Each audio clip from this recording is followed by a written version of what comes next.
Are you a ruler? That's the question.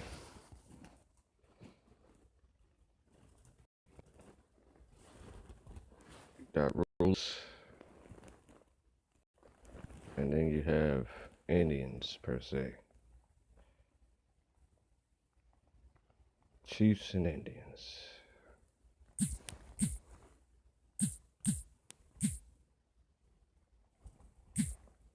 That's the question.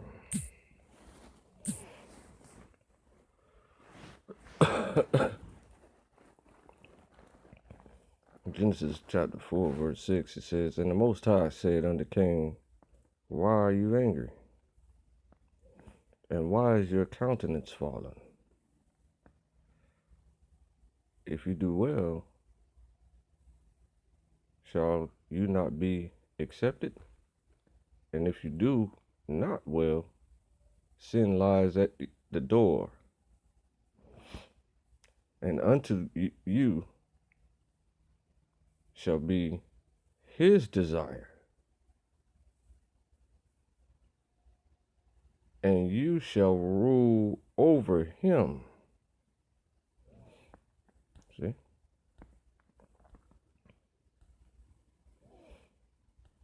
See? So if you do well,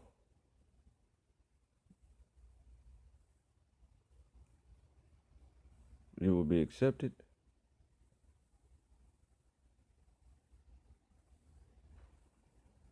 Unto thee shall be his desire, and you shall rule over him.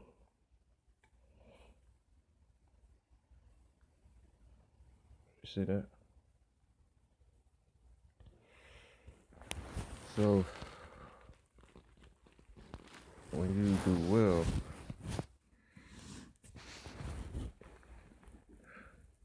you rule over sin. If you do not well, sin rules over you.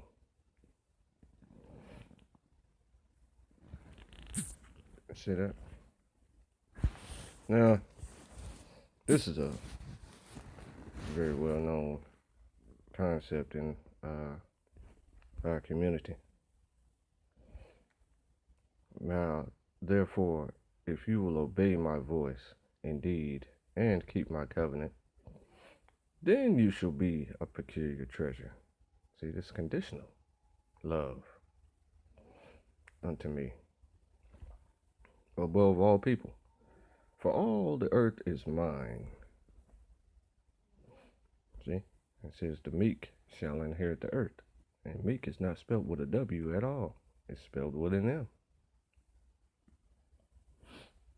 Deuteronomy 7:6. For thou art a holy people unto the Most High your power. The Most High your power has chosen you to be a special people unto yourself above all people that are upon the face of the earth. So you got to understand one thing that is not heavily taught in our community. And that is the power of prayer. Jesus Christ, by his proper reputation and name, is the ultimate homie. I can't even call him the big homie. He's the ultimate homie. So he is apt to do whatever you ask him, as long as it's needed and kosher. Law-abiding, proper.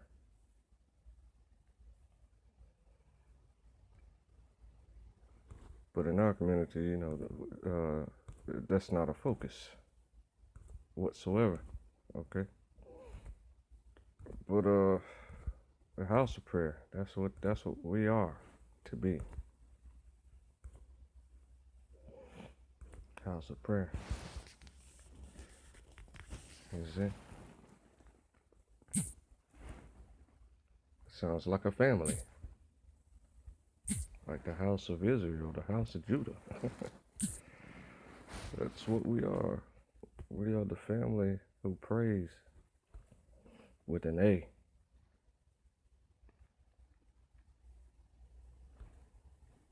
Even them will I bring to my holy mountain and make them joyful in my house of prayer. Their burnt offerings and their sacrifices shall be accepted upon mine altar. You see? That's prophecy. For mine house shall be called a house of prayer for all people. You understand that? You got the house of Israel and the house of Judah, which will become one stick, and our family name may be changed to the house of prayer.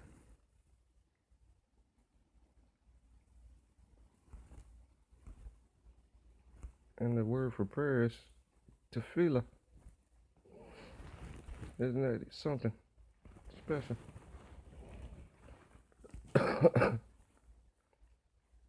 And I mean, things get done with prayer.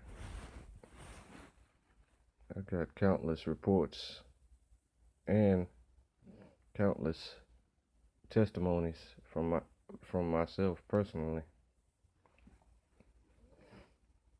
And so I just love praying.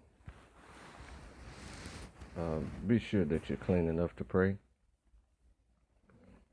You understand that part? Be sure that you're clean enough to pray. And these things will make you a ruler. Here's another way you can understand rulership, right?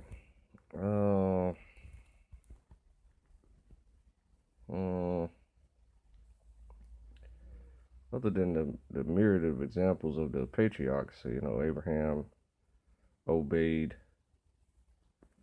the Most High. And he became the ruler of his homeland. Okay. Then you have all the rest of the patriarchs. So obedience goes hand in hand with prayer. Obedience is action. Prayer is trusting without wavering.